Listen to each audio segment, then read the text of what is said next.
As there's a drive in a deep left field by Castellanos, it will be. Oh man, it's 8 o'clock. And so that'll make it a. I don't need the spotlight. I shine just fine.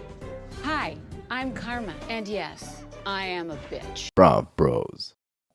Good afternoon, everybody, and welcome back to another episode of Brav Bros, your favorite podcast from the bros for everybody, or whoever wants to listen. I'm your co-host, Steele Russell, joined as always by the one and only Shootin' Magootin.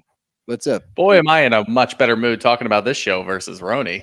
We just got done our Roni recap, and it was a trudge through, bit of a trudge through. It's hard to talk about a show where nothing's happening, and we still managed to do 50 minutes. Because we're all hate. But yeah, I don't even want to do that. Song and dance over here. Talking about Salt Lake, baby. We talk about practice. But Salt Lake has yet to have a misstep. They are doing great. I'm so proud seems condescending. I'm just so enjoying the newcomers. Like I can't stress it enough. And even Britani, where I was like, big question mark early on, like, how is this going to play? It's playing really well because she's so genuinely herself. Like, yeah, I think she might be one of the more authentic housewives unintentionally that we've ever seen. The fact that we have another person that's new to the show, Maylee, that is pretty much not. I don't know what her role is.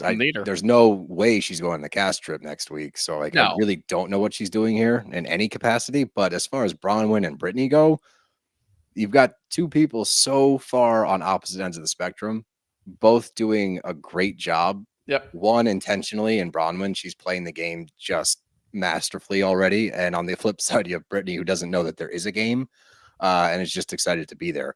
And it's just made for great TV. It has made for great TV. And like you said, no clunkers. This is a show that we look forward to watching. It's a show that I typically will watch the day after it airs, not, just because we're recording it. And it's just delightful. It is so much fun. And I like talking about it too. How about that? I do too. So why don't we jump right in and we pick up right where we left off with LB versus Justin. And it carries over into Justin versus JB, husband boss. And we saw last week the initial hand to the chest. Mm-hmm. All right. So JB, husband boss, steps over, says, whoa. Don't talk to my wife like that. On the flip side, Justin's defending his own wife. I can see both sides. Yeah. Initially. All right. So initially, I'm like, I get it. He's dropping F-bombs to your wife. You're going to step in. The hand to the chest is pushing it a little bit. Once you make physical contact, you break the physical barrier. It's a little And Justin, I get you defending your wife as well in saying, don't call her so many ways. Yeah. Like, don't call her a liar. I mean, you're talking to a woman. Don't fucking curse at her. Don't take a step towards her. Don't do any of that. The step was too much. Just say, like, you know what? Like, this is what I don't really understand. Like, yes, of course you're going to defend your wife's honor. But you know what? Do it in a, like, more, you know what? Don't call my wife a liar. It came off brash. Like, stop. Like, go away. Get out of here. Like, get out of my face. Laugh a little bit. Like, do it casually. But, still have your wife's back. But still, you're standing right next to the husband of the wife that's coming after your wife. So, Justin ramped it up a little too heavy early. Yeah, absolutely. For sure. So, but I get where he's coming from there. All right. So let's say in that altercation, if you want to call it that, I'm more JB husband boss side. Okay. Yeah. Because I get him stepping in. I don't agree with the hand to the chest, but I get him stepping in. Now, what we didn't see last week is there's another moment where Lisa and Justin and Whitney are kind of talking to the side.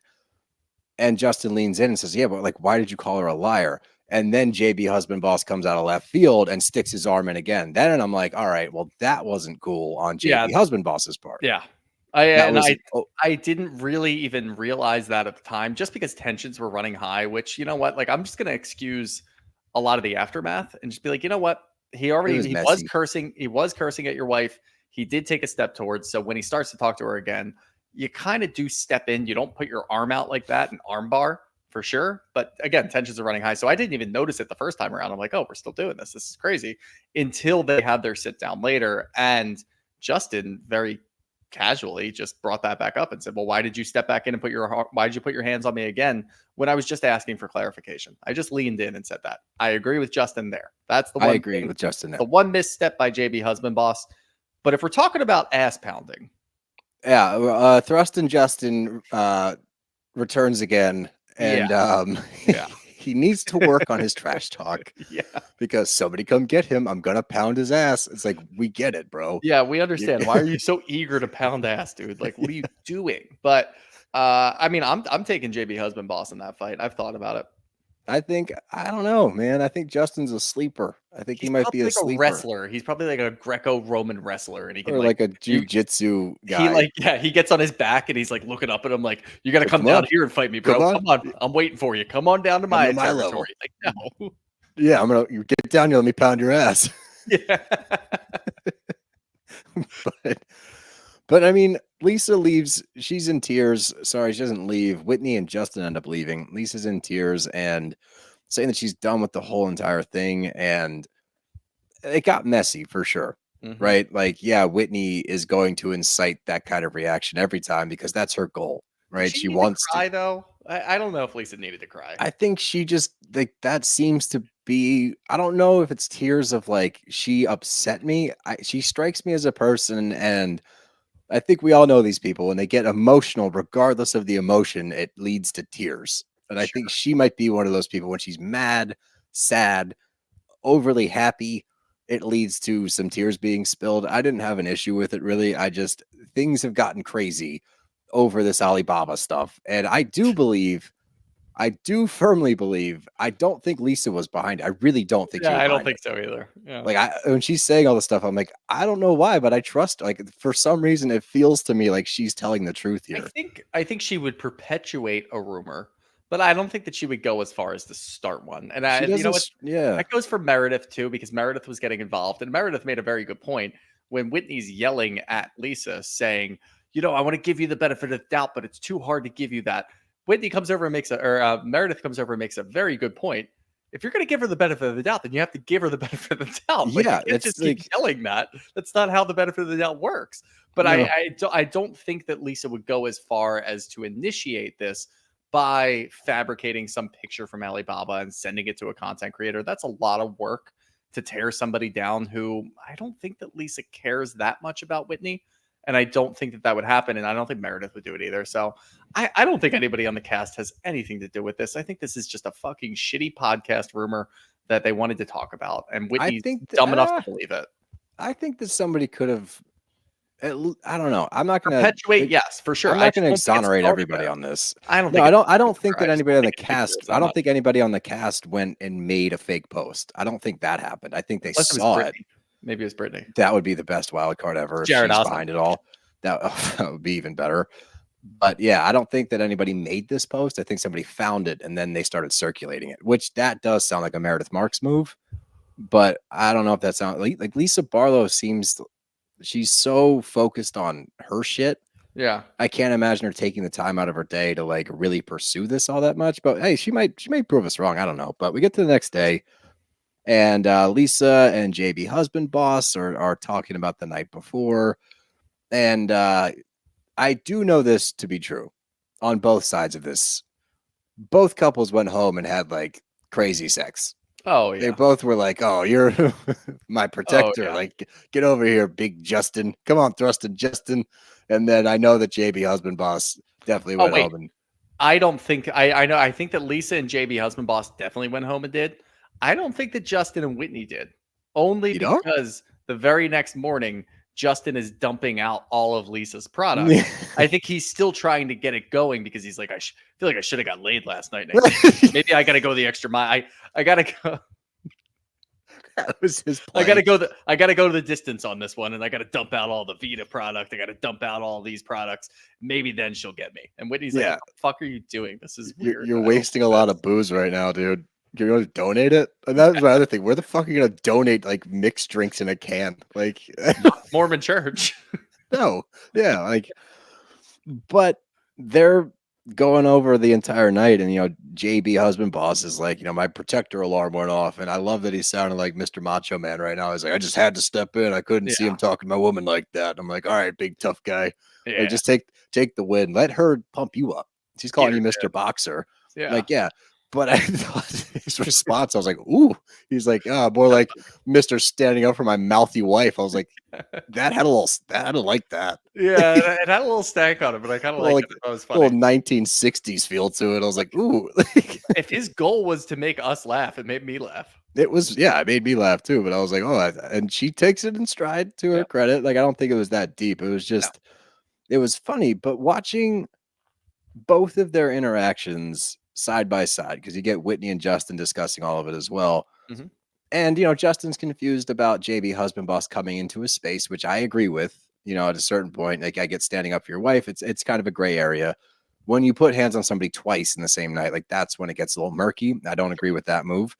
I do agree with JB standing up for his wife. So again, gray areas here, but the difference is Lisa and JB are focused on, all right, well, like, how do we move forward in this? Justin is a friend of mine. I want to make sure that this is right between him, which I get. Justin is much more on the page of like, fuck this family. Like, I'm done with the Barlows. I'm out of here. And Whitney takes it to a whole different level. Like, Lisa's not really engaging too much with it. Whereas Whitney's like, I think that this is a whole thing because she wanted to distract with a fight because she knew that I was on to her. I was like, it's definitely not that. That's insane. Of all the things it could be, it's definitely not that. It is certainly not that. I don't think, again, I think Lisa was completely caught off guard because it's a crazy accusation.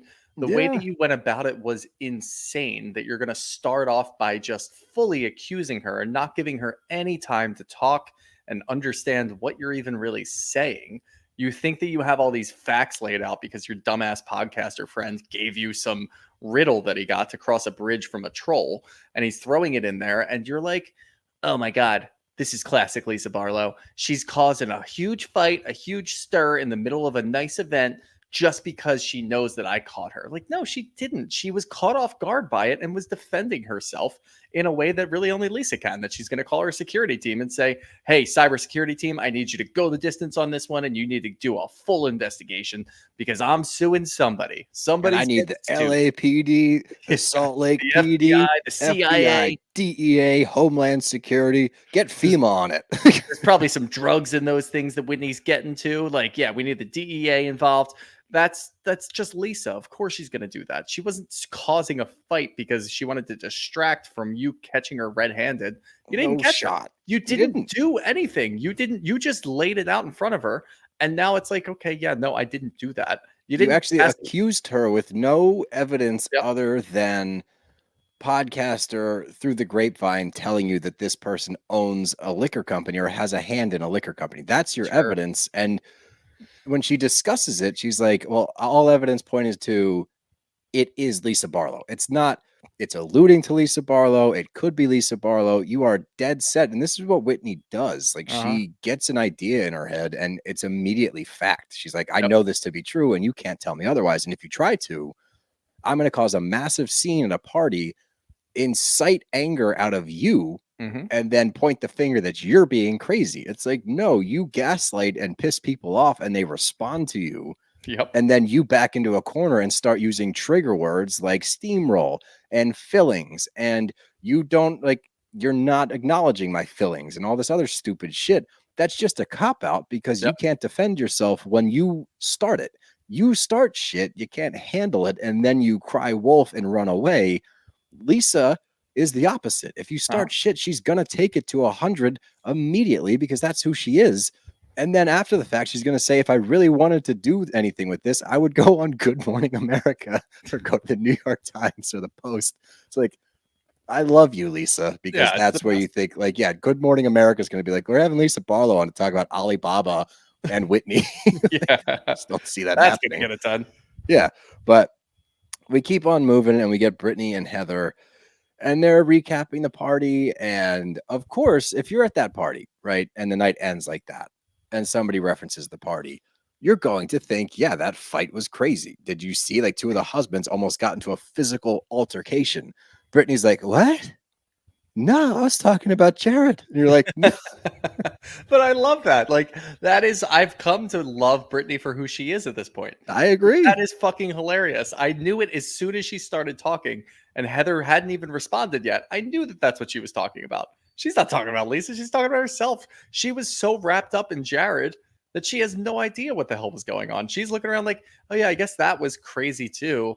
But mine was way crazier. Can you believe that happened? Like, that is so funny. And I saw there's a clip floating around. I don't know if you saw this. Britani's a hell of a singer.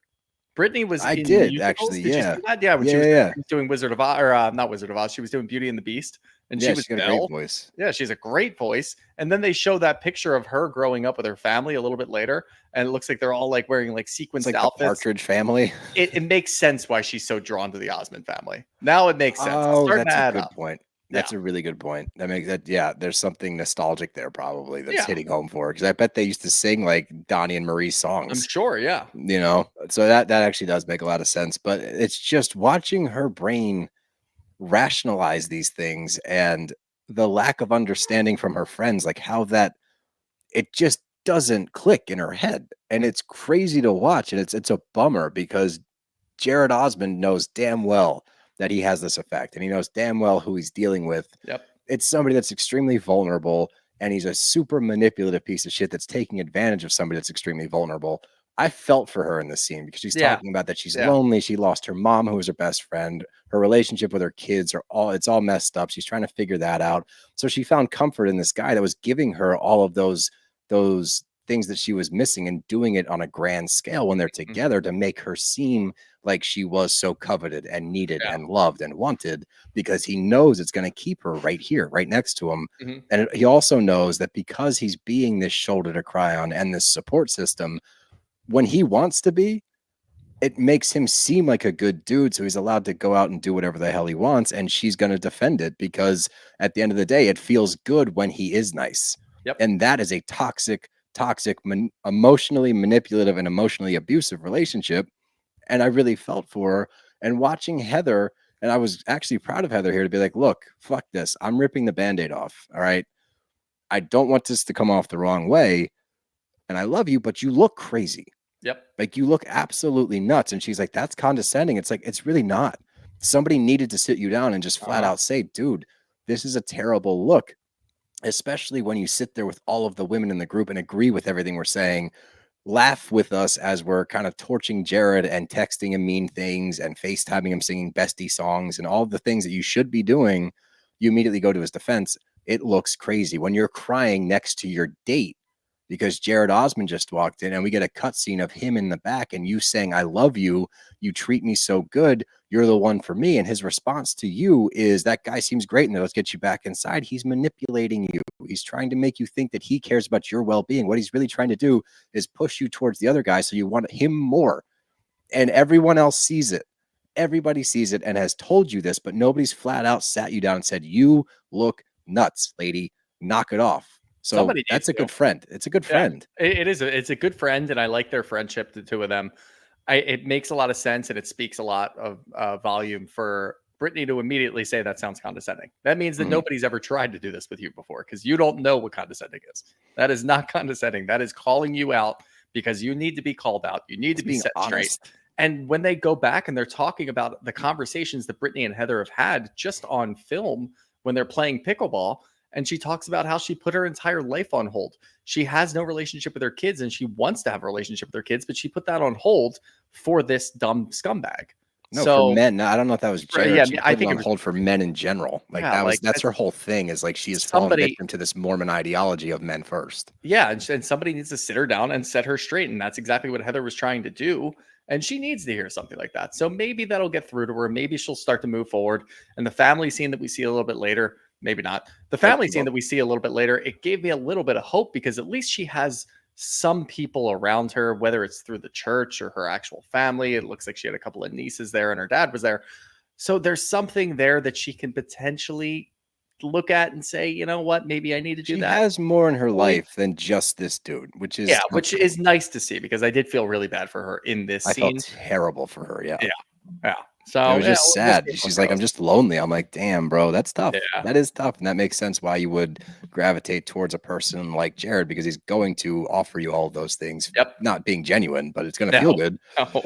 But it sucks because you're watching a master manipulator go with somebody that's very easily manipulated, which is just recipe for disaster. And we're Team Britani here. Okay, We certainly are. We're Team Britani. We want it sucks to see her get used by this piece of shit just because his last name is Osmond. Like that's such a joke. Like sick, dude. You're Donnie and Marie's nephew. Fuck yeah, bro. What a loser. Seriously, like guy's such a dweeb. But Bronwyn and Todd. In one scene, no one has ever gone so far up in my book and immediately come crashing back down to the earth for something so Todd? trivial. No, Todd's great. Todd's phenomenal. Love Todd. I love Todd. Love Bronwyn. The Yep. costumes in the airport, fucking phenomenal. The fact hilarious. that somebody, like that she can be so high fashion, so high society, and yet wear different outfits, like blow up costumes to the airport is great. So I love that. Like, But that's I love a relatable moment. I love them because I love that it seems like they genuinely love each other. They're real, dude. That's a real discussion that they had. Yeah. That's a real discussion that they had.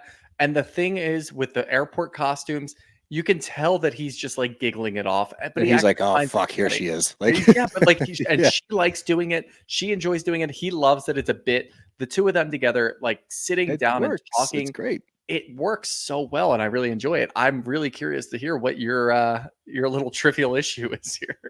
The way that she eats pizza is preposterous. Oh yeah, it is outrageous. It is an absolute travesty, and it's an insult to pizza because it's not even the normal fork and knife pizza. Because she clearly has had etiquette classes or has eaten at enough really fancy restaurants to know how to eat properly.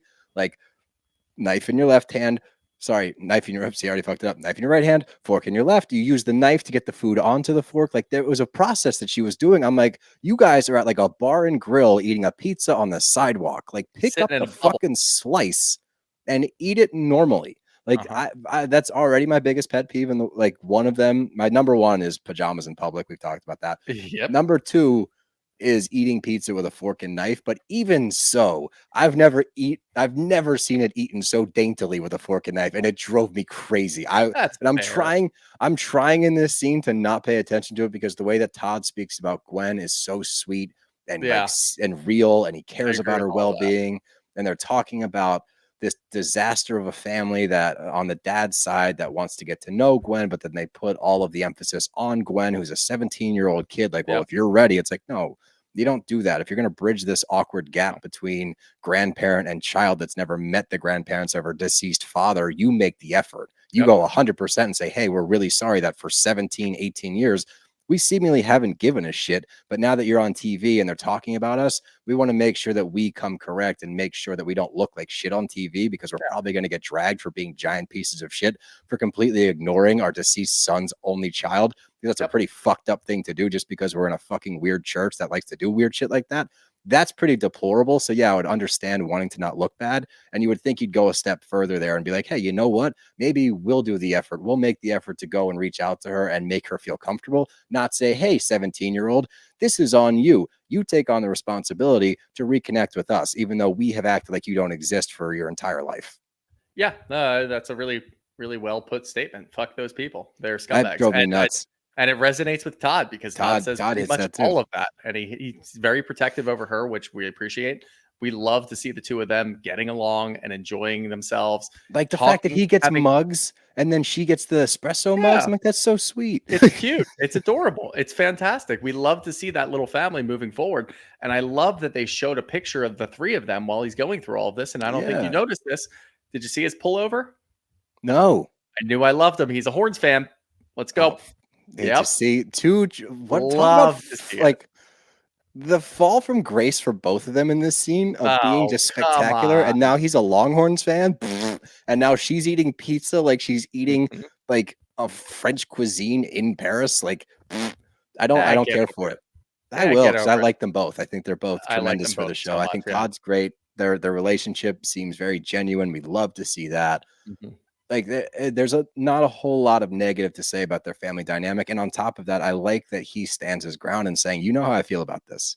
But at the same time, it's not in a way where it's like, if you do this, I'm going to be pissed. It's like, this is how I feel about it. You do what you think is right.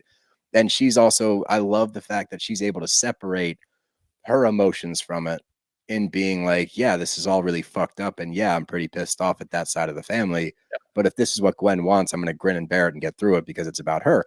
So tremendous parenting. Yep. Tremendous relationship. Horrendous pizza eating. Terrible choice in college football team. But other than that, top-notch couple. Top-notch couple. Top-notch. Love them. But let's keep cruising. We get to Lisa and Denise.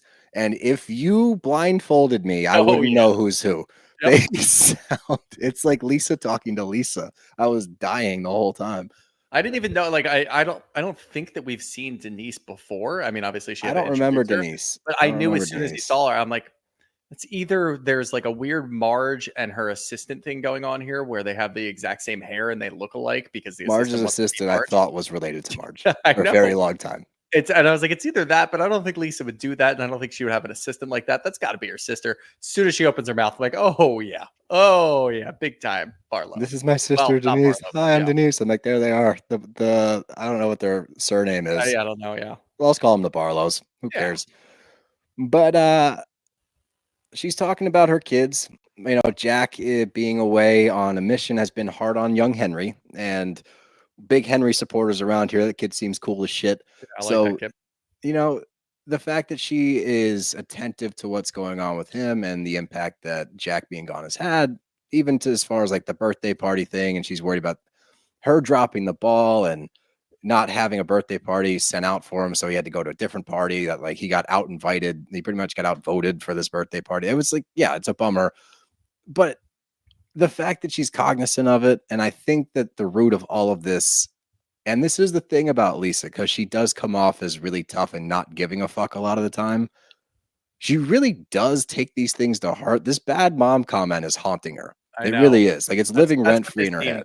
Yeah, that's what this scene was make sure that everybody knows that I'm not a bad mom. And look, that's we don't think you are. We don't think you are. I think you would be hard pressed to find a group of fans of this show that would actually look at Lisa and say you're a bad mom. No, I don't see that. It was a venting session. It was something that happened. And while watching this, obviously, you know, we revisit the conversation that was had between Heather and Angie. It was a one-off comment. Angie was pissed off that she brought up her daughter, and she's pissed off at Lisa in general. This whole thing's Heather's fault. But it is, but it isn't, because again, I think that if you know that there's a camera there, you know that this is going to come up no matter what. If you're Heather, you know that when this comes up, Lisa's going to take offense to that. Okay. Why were you not defending me? Which she wasn't. She didn't defend her in the scene. The next best thing is to tell Lisa that it was said. There's not a lot that Heather can really do in that conversation. She should have just defended Lisa and said, look, I know you're heated right now.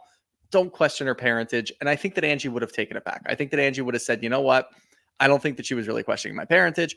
I'm not going to go that far. You're right. I shouldn't say that. I'm going to take it back right now. And I think that it could have been done right then and there. But she didn't do that. That's Heather's fault right there. But her going to Lisa right afterwards is really the only thing that she can do, because otherwise you're going to have to. That's also still selfish. Like she's doing that to protect her own ass. It's not doing that to like look out for Lisa. And the way that she went about it by talking to Lisa in the Himalayan salt room was still want to lick those walls. Still want to lick those walls. God damn, I do. Yeah, but sitting there and saying it instead of saying, look, preface it by saying it was a vent. Angie was pissed off. I'm sure she didn't mean it. Heather didn't say any of that. No, because she's not defending Angie. And that's the whole point of this. The entire issue here is Angie and Lisa can get back together. They can squash this. And Angie can very simply say, look, I was heated. It was a vent. I didn't like that you brought up my daughter. I shouldn't have gone that far. And I'm sorry. I shouldn't have said those words. I think that you're a great mom. They'll be fine. It's going to turn to Heather. It's going to turn to Heather because Heather immediately forsooketh. I think it is forsaked. Yeah, she forsaked the trust of a. No, there's no way it's forsaked. Is it forsaked? I think it's forsaked. Yeah. You have forsaken. Well, that would be the other one. Yeah, that's like past participle. Forsook sounds better for some of those. I like forsook. Let's go with forsook. Yeah, I like forsook. She forsook the sanctity of a one-on-one conversation and went and ran to Lisa and did not preface it by saying emotions were running high and she was pissed off at you. She doesn't mean it, but this is what was said. There's so many different ways that Heather could have gone about this that would not make her look like an asshole. but she immediately makes herself look like an asshole. And when Lisa and Angie get back together, because it's inevitable, when they get back together, I think it is. I really truly think it is by the end of the season. Maybe. Maybe reunion, but I do think that at some point they're still feuding right now. That's the only thing. Yeah, but they're on Twitter still going back and forth. I think they'll come back too.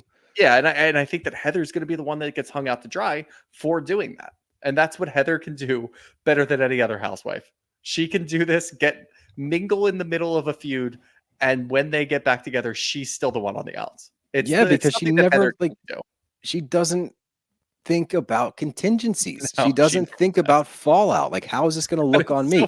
She had the foresight in the scene with Lisa to be like, fuck, I was just on camera with Angie and she was talking shit and I didn't say anything. She had the foresight to be like, I need to talk to you about this before you see it. Okay, fine. But you also have to think about the Angie in that. And that goes to Angie's point later, where it's like, there's this double standard where you hold me to a higher standard than you do Lisa, where she's allowed to do certain things. I do the same thing and you run to Lisa, but you don't defend me. And I agreed with her fully there.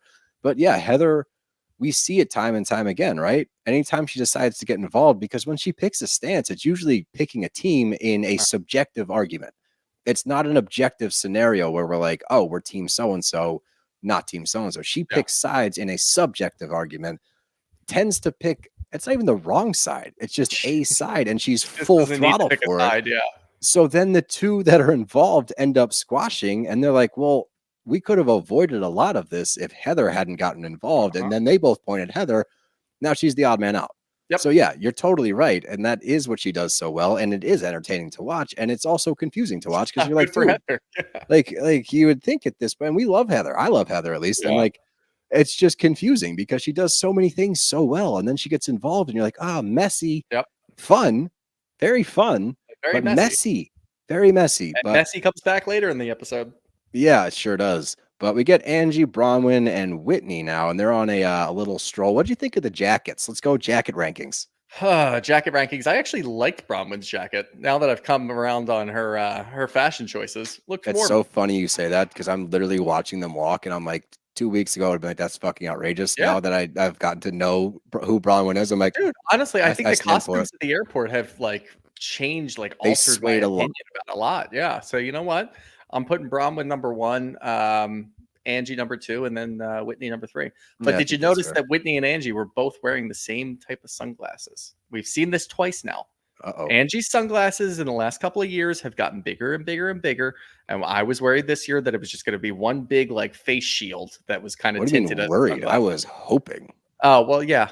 Yeah, I guess not worried. Worried. I was definitely not worried about it. I was praying that it was going to be like that. We'll get there eventually. Earlier this season, after they did the ropes course, Angie and Lisa had the same pair of sunglasses on. I'm like, oh, interesting. Now Whitney and Angie have the same pair of sunglasses. Angie needs to go bigger. She needs to understand that people are copying her. She needs to get bigger. She's influencing. And she needs to get the biggest pair of sunglasses that she can find because this is not enough. I would love to see, if you took a stroll around Salt Lake City right now, is that taken off? Is the Angie K shades becoming a thing? I do too. That would be pretty funny to see. But these three are chit-chatting about the old LB, JB thing, and Whitney wants Lisa to apologize to her and Justin. This is the other part that's so frustrating with Whitney because there's no give or take. Nope. Ever. She can't look at this situation and say, all right, I amped it up way too much out of the gate. Because when she's talking to these two, she's like, all I was doing, I was just trying to ask questions. I was like, no, you weren't. You made an accusation immediately out of the gate as though you have a smoking gun. You don't. You have hearsay from a third party. You don't have that smoking gun. And you decided to act as though you did. And you went in very hard. She responded, matched your energy, and took it up a notch as you knew she would. Like when Whitney plays dumb all the time, I'm like, you're not that dumb. You're not that dumb to know that Lisa's not going to pop off here. You were hoping she would. She did. And now you're trying to reel it in with your friends and say, I just wanted to ask her a question about it. And she snapped. That's not what happened. So she wants them to apologize. I'm like, there's room for apologies on both sides. Yep.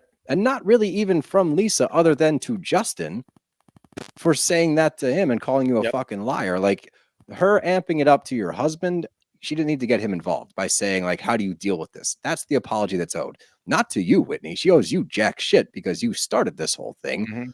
And if they could just see that, or if Whitney could see that, it would do her so many favors in this group and in her altercations with people.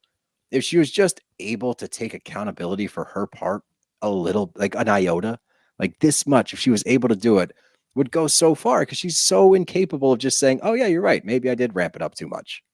Whitney has two modes, dumb and delusion. There's never anything in between. She either plays dumb or she is dumb.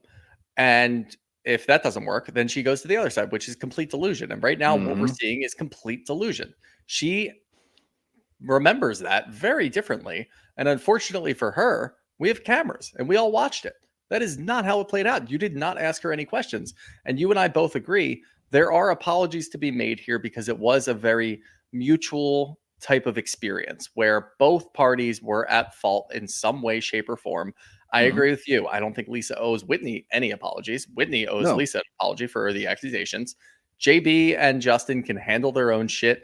And if Lisa wants to apologize for Justin for getting into his face because of his wife, fine. That's good. Those are the apologies that need to be made. Whitney, you don't owe anybody, or I'm sorry, Whitney, you are not owed an apology from anyone. Like, nobody should apologize to you. If You're JB the only one that's not owed an apology here. Yeah. JB and Lisa owe maybe Justin an apology if you want to go that far. Sure. Fine. But Justin owes them an apology as well. Exactly. It should be a back and forth apology. You're not involved in any of this. You started all of it. So you should apologize for starting all of it because otherwily it wouldn't have gotten here. Actually, yeah, you know what? The only apology really necessary here is Whitney apologizing to those three and saying, Justin, sorry for putting you in that position. JB, LB, sorry for causing a scene. Yep. You're really the only one apology. Yeah, that's the only one necessary at this moment because none of that would have transpired. None of that would have happened. I'm not even surprised. I'm just zero surprise goes across my face when I'm watching these scenes because I know that Whitney's going to sit there and turn it into, they owe me an apology. No one owes you an apology. You started all of this shit and it's fake and you took a fucking podcaster's word and ran with it and made an accusation.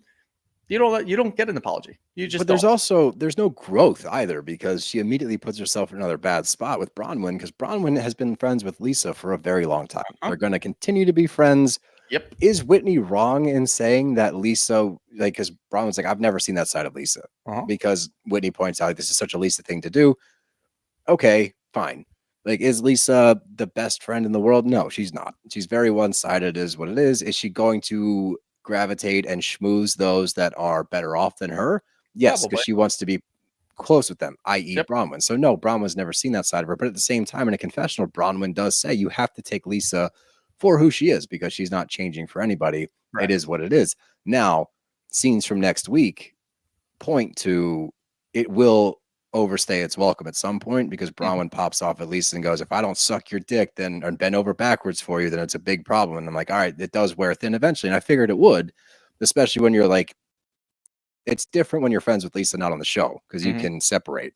But when you're forced to film like time and time again, and then go on a cast trip, be in the same house for extended periods of time, it's gonna wear thin. Yeah, and I'm glad it does. I'm actually really excited to see that feud between those two. Yeah, I'm not super excited that Todd is involved and telling them that they need Todd to go doesn't home. need to tell him to Todd leave. Doesn't need to do that. Make Bronwyn do it. It's her show, her trip. Yeah, I agree with that actually. But we'll wait to talk about all that stuff. Yeah. But I do like that Bronwyn at least is like, whoa. Like, I'm gonna make my own judgments here. And again, Whitney and Angie, you're doing a disservice here because you're talking to Lisa's friend, and you should know that because you know, and maybe they do, because Angie tends to be a little bit more calculated. So I think that she knows when she's talking to certain people about certain things and putting things in people's ears. Like I think she knows the ramifications. It'll get back to Lisa, yeah. Yeah. Whereas Whitney's like, I'm gonna flip Bronwyn onto my team, and it's like, no, you're not.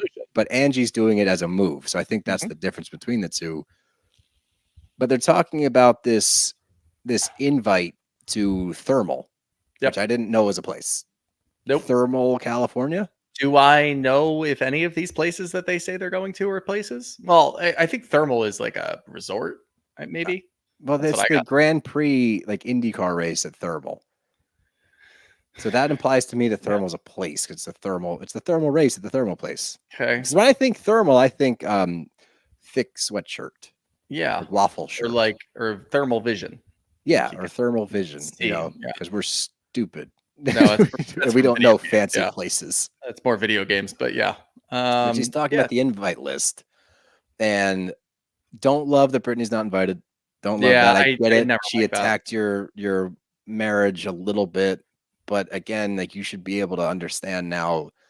Britney just says things because she doesn't know anything about your marriage. It's just the low hanging fruit because of the age gap. So at the Harley dinner, she's like, "Yeah, well, worry about your own marriage." I think it's just word vomit because she was backed into a corner for sure. And also, just we always have a huge issue when people are invited to cast trips. Like, the only one I'm okay with is later, the Heather one, because at least it was addressed beforehand. Yeah, exactly. Like, she had the opportunity, it didn't work. That's fine.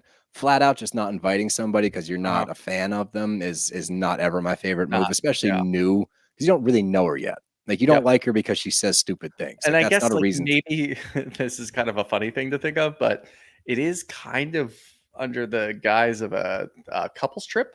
So you're not really sure. And Todd said that before. He's like, yeah, that's true. We have to have room for two different guys. Like, that makes me sad because now she's going to be like, I didn't get invited because I don't have a man. And then she's going to call Jared and she's going to spend the whole weekend with Jared. You know what? For TV purposes, I kind of want Jared.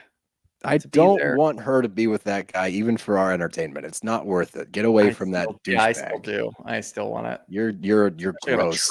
Well, because I want to see how he interacts on the trip.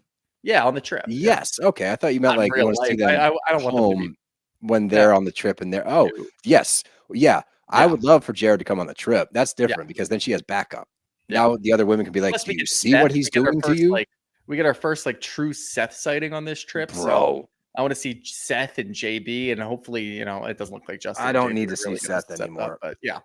I don't need, after proof biatch and he shows the phone, I'm like, I'm done with Seth. I can't wait to laugh at that. I'm fucking that I hate. I was cringing.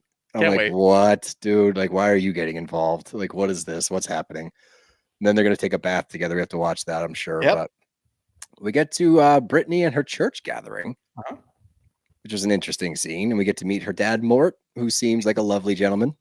Gives a nice little speech. That's just a little Mormon church group, and I guess they do these things a lot. It's more of an informal gathering of the Mormons to just kind of shoot the shit. No wine allowed. No wine allowed. But my favorite part is she's so taken aback by, like, Angie, Mormons don't drink. It's like, you've drank in every scene I've seen. Every scene that we've seen. Like, and I'm not saying anything negative about it. It's just you can't now play the Mormon card. Oh, we're a Mormon. We don't drink. It's like, yes, you do. You do drink. And a bottle of wine is not the most outrageous thing to give to somebody. Yeah. But whatever. Not a whole lot happens in this scene. It's just a nice scene to see. Good for Britney. It's nice to know that Britney has support. How about that? That's what that was my main takeaway from this scene. It's nice to see that Britney has a little bit of family around her, and she's got the church group, and she does things like this. So that's good. And inviting Heather and Angie was an interesting choice because they don't do Mormon things anymore. But you know what? Fine, sure, bring them along. Yeah, I'm sure this won't go poorly. They'll definitely get along this whole time. But Heather and Angie are talking, and Heather asks if she thinks she's being schmoozed by Bronwyn a little bit. And Angie said that she's just direct. And, the whole thing is, Heather, you should have come to me, which I agree with. Yep. Angie's like, if this whole bad mom thing came out and it was a problem for you, then why didn't you come to me and tell me about that? Like, I was talking to you in the heat of the moment and it wasn't that deep. I don't think that Lisa's a bad mom. And I don't think anybody watching actually thought that Angie thinks Lisa's a bad mom. Like, I've never gotten that vibe. That's a vindictive thing to say. Like, it was something in the heat of the moment. But Heather, and this is what she does, dude, and it's a bad look. She fucking lies. And she's like, I said it right, gasped, and I said, don't say that. Roll the tape. Nope. You didn't say a goddamn thing. You didn't say anything, which is why you went to Lisa with it. And when you went to Lisa with it, the translation of what happened was very defamatory. Like, the way that you relayed the info was to incite the idea of, she said you're a bad mom, that you stick your kids in front of the video games and just leave them alone. That was your implication. Yep. So now you're trying to reel it in with Angie. Yeah. No. And we got a little bit more of that scene here, which is worse for Angie because we at first, it's like, all right, yeah, I don't just let my kids play video games forever. It's like, okay, that's a little rant. You're a little venti, fine, whatever. But to say it a little bit more, and Heather still didn't say anything. It's like, all right, you never stopped her. And if it's something and you're going to claim, which I don't know if Heather has, but if she's going to claim bad edit and there was more there, then we already talked about this. Because if you did say something in the moment, that was enough. That's enough. You don't have to go run and tell Lisa. You said enough in the moment. Lisa can see that you at least defended her honor. And then you wouldn't have to start. Then you wouldn't have to go start more shit. So that tells me that you didn't do that because now you're making up for it by telling Lisa. So no matter what, you're fucked. Just, take it for what it is. You should have bowed out. Yep. You should have bowed out. But Angie brings up a really good point to her. And we talked about it earlier a little bit. It's like you always have her side.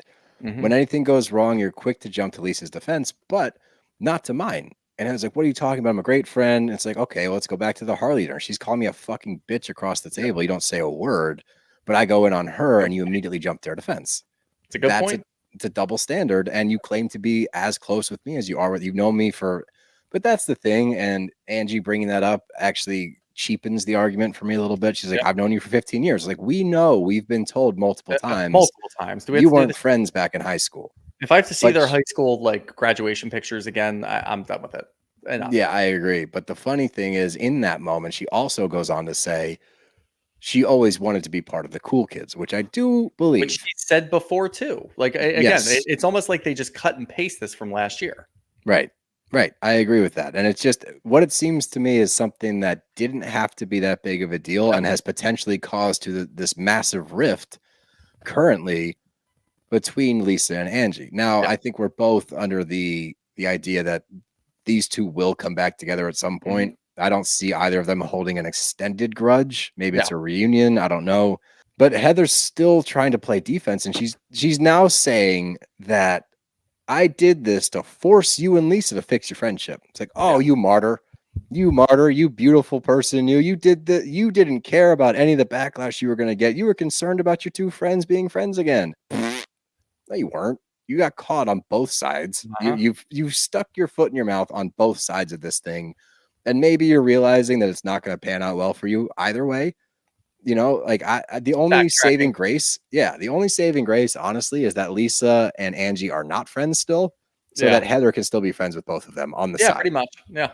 Because if they do come back together, they'll be like, who really started this whole thing was Heather. Yeah, that would be great if that's the byproduct from the reunion. We finally get them all to sit down and Meredith's involved too. And they just turn slowly and look at Heather. Heather's the real culprit here. Who's the real problem? But could be. We get to a husband scene, which normally I don't love, but I did like this one. And you get awkward JB. Thank you for that. The smashed potatoes. I wrote down smashed potatoes so many times. They are the star of the show here. Star of this episode. Honestly, we get an awkward parallel parking scene, which he had at the first try. Yep. I don't know why he kept backing up, second guessing himself. That just shows me he's nervous. The reveal was incredible because I didn't know who it was the entire time. I thought it was going to be one of the housewives. Britani, I thought it was because we got this a little bit last year. I think it was before they left for the Palm Springs trip to Trixie's Motel. And it was, it was Angie parking. And she wasn't sure where she was. And she was parking on Lisa's street going back and forth. And I'm like, oh, maybe it's Angie. I don't know. JB popping out. Maybe. Like, fuck. Yeah, JB husband boss pops out of there. Yep. And as they sit down, first of all, highlight the fact that I don't know if this was a move. I imagine this was a move. Justin's wearing his Harley gear. Yeah. He's got his Harley Davidson hat, Harley Davidson short sleeve collared shirt to show off the guns a little bit. I didn't know if that was like I'm a Harley man. You think you can talk shit to me? I ride Harleys, bud. It's Justin. But when JP sits down, he's like, I've heard that their smashed potatoes are the shit. Yep. And it's still awkward. And the waiter comes over. He's like, we got to do the smashed potatoes, right? You know what, buddy? I've heard about these smashed potatoes. Let's get the smashed potato. Let's get an old fashions. Can you get those little potatoes and smash them? Can you smash them in front of us? I want to see how they're smashed. Because that's the only way that I'm going to get through this. And that was during this scene. The scene played out exactly how I thought it was going. 100%. We talked about it a little bit before, where Justin pulls out a couple of different things. Like, you didn't have to put your arm on me at that point. It doesn't really get resolved, and I want to know what they talk about afterwards. Really, the only thing that happened this entire time, smashed potatoes. It's Smashed just potatoes, potatoes. baby. Yeah, that's all. That's all that really happened. I thought it was going fine until it gets awkward when somebody demands an apology on somebody else's behalf. So are you ready to apologize to my wife? That's where it's like, all right, well now if I do that, I'm admitting all the fault in this. And as we discussed already, like there's apologies that can go around here. I think that would have gone further, but plus Justin has to check with his wife first. You can't. I mean, they have an issue that they need to figure out. You and I can be okay, you know. Just the man talk right here. I shouldn't have gone that far. I shouldn't have gone that far. Okay, leave it at that. Let's eat a smashed potato and cheers our fucking thing, and let's old go fashions. Yeah, let's have a couple of old fashions here.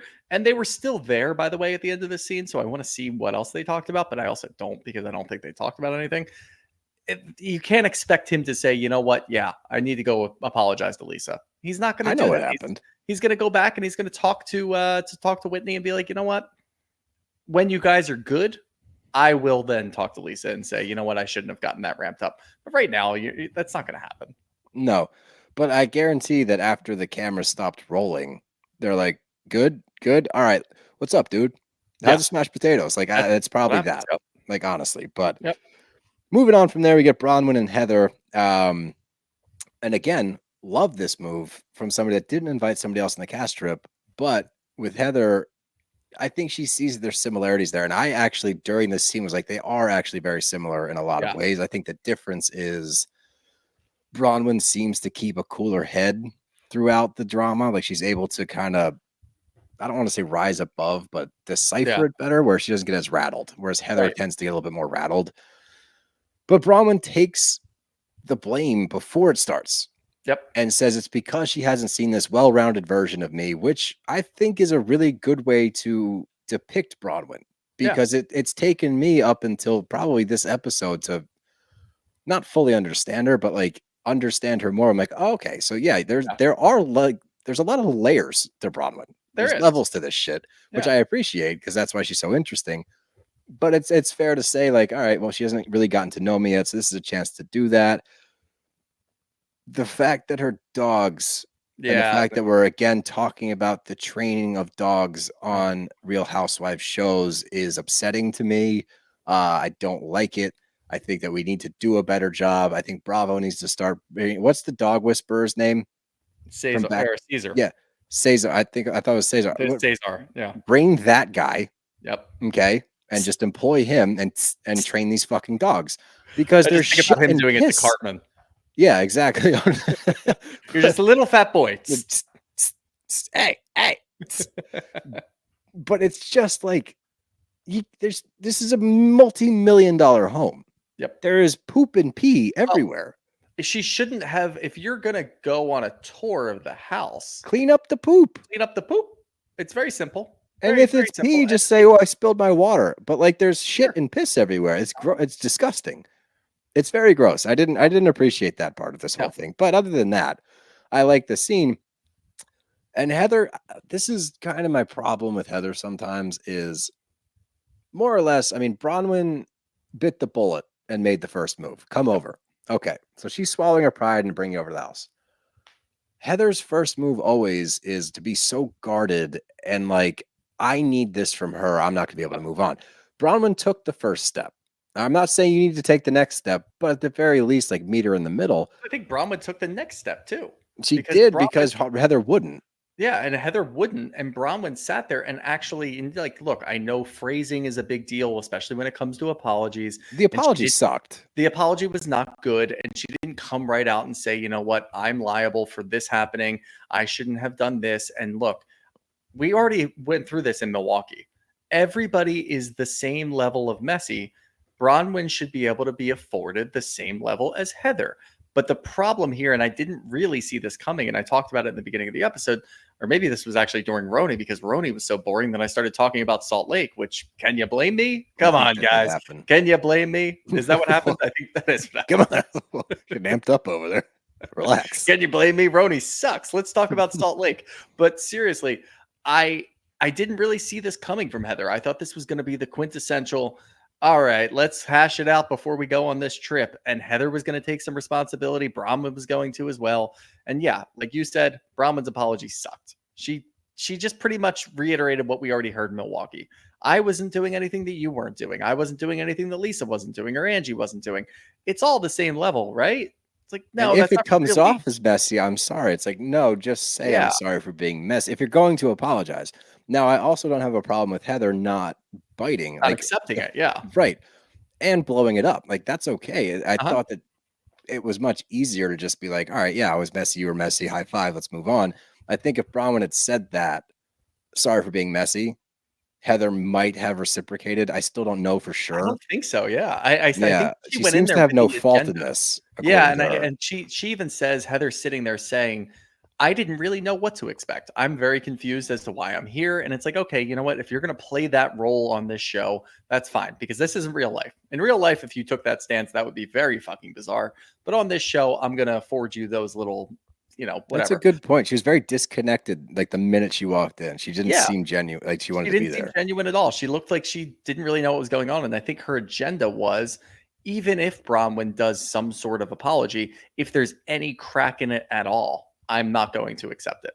I'm not going to take any responsibility on my end unless she has a very heartfelt sit down with me and says, look, I shouldn't have involved you. I shouldn't have done any of that. It was very messy of me to get everybody else involved. I should have just kept it at what I knew and what I knew what was going on. I shouldn't have gotten you involved at all. Plain and simple. She wanted the full apology. She wanted the full apology. She wanted the full sorry for getting you involved. I shouldn't have dragged your name through the mud. I shouldn't have done that at all. I shouldn't have gotten you involved and made you come over and had to face the brunt of anything. That was my bad. I was messy. That's what Heather wanted. And there was cracks, obviously, and we said it was a shitty apology. But again, I do agree with Bronwyn. She's not. I think everyone does. I think everybody does. She wasn't doing anything that Lisa didn't do. She wasn't doing anything that Heather didn't do. And Heather's unable to just acknowledge, like, yeah, you know what? We're all kind of messy. You could have easily seen Heather have a scene here where she sits down and says, you know what? We're all messy. That's why I like you. We are very similar, because they are very similar. And instead, we didn't get that. We got Heather standing her ground and saying, no, I'm not letting you do this to me. Yourself. Yeah. And look, I like that. I actually like that from Heather, because I don't mind it. It's different. It just I don't think it played as well as she thinks it does, because you see Bronwyn, and again, the apology was ho-hum. It wasn't great, but it's enough. And then, Heather's bringing up points where it's like, your humor is very skewering. And everyone's like, yeah, well, so is yours. I'm like, yeah. Like, you guys are similar in a lot of ways. And I think that this could be a very advantageous duo and a very entertaining duo. And I think Bronwyn recognized that too early on. She's like, I think I would like Heather. I think we would get along. And I think they would too. Now, like you said, do I hate Heather's approach? No.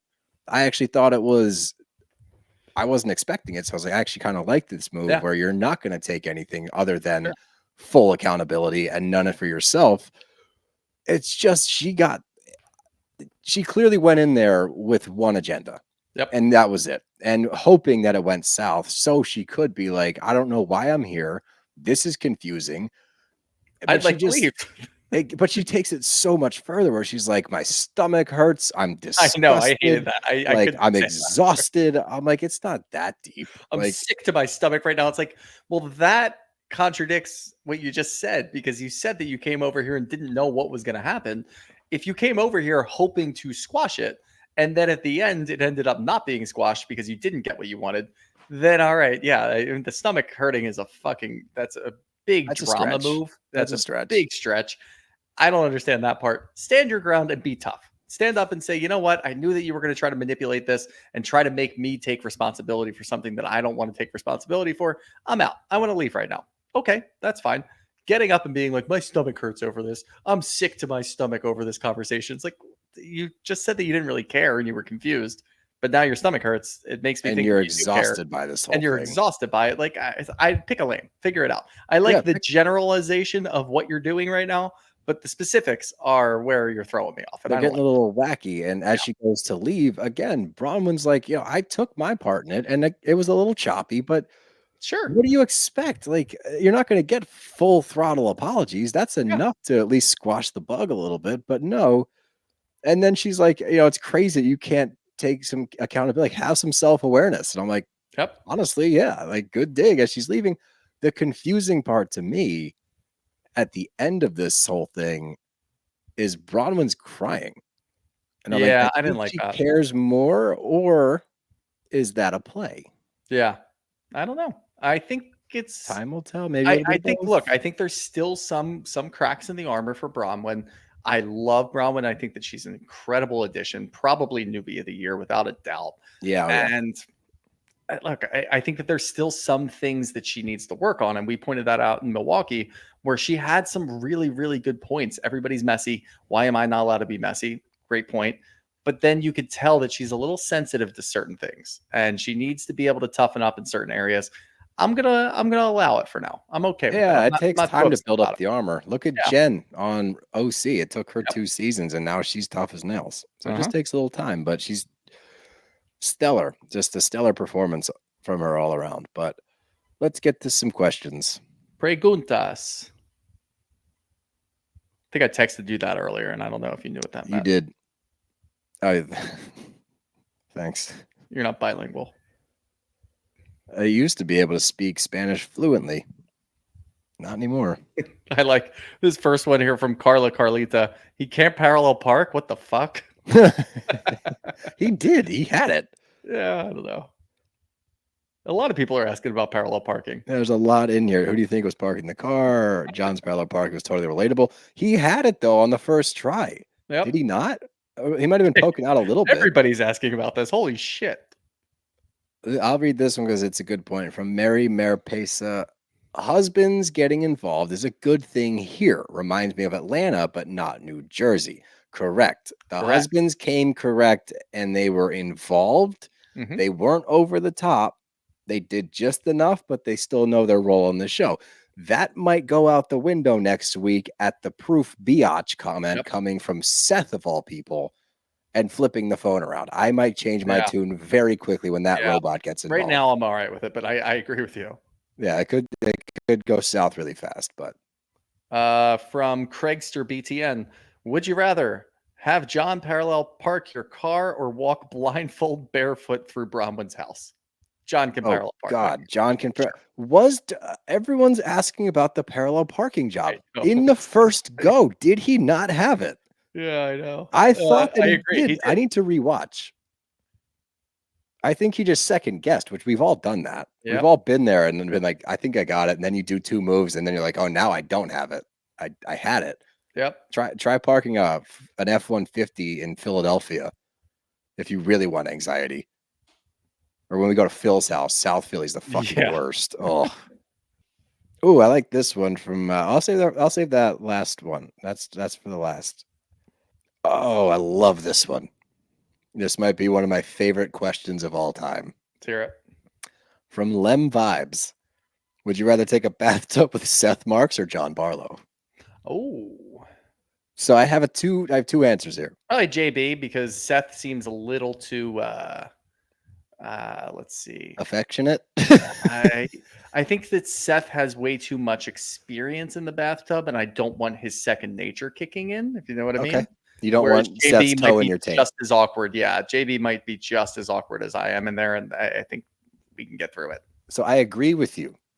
I think that's good reasoning. Yeah. However, my argument for a bath with Seth, JB looks really tall. Mm-hmm. There's not going to be a whole lot of room in there for me. You know, so That's a good point. I think just for spatial reasons, I'm leaning towards Seth, but for your reasons, I'm leaning towards John. Yeah. All right. Fair enough. Do 2 more. God,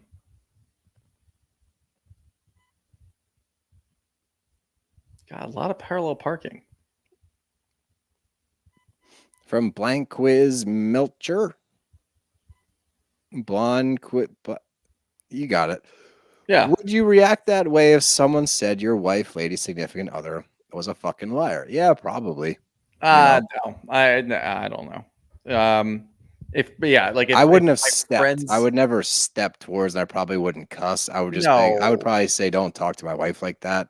I would laugh. Let's be honest here. Yeah, I would laugh in your face. You would laugh because you like to get under people's skin, and that would get under their skin. You laugh in their face. I would laugh in their face and shoot them away. I would tell them not to talk to my wife. I don't think I would. I would definitely not step towards. No. On the flip side, JB, like I don't put hands on people. Yeah, So no.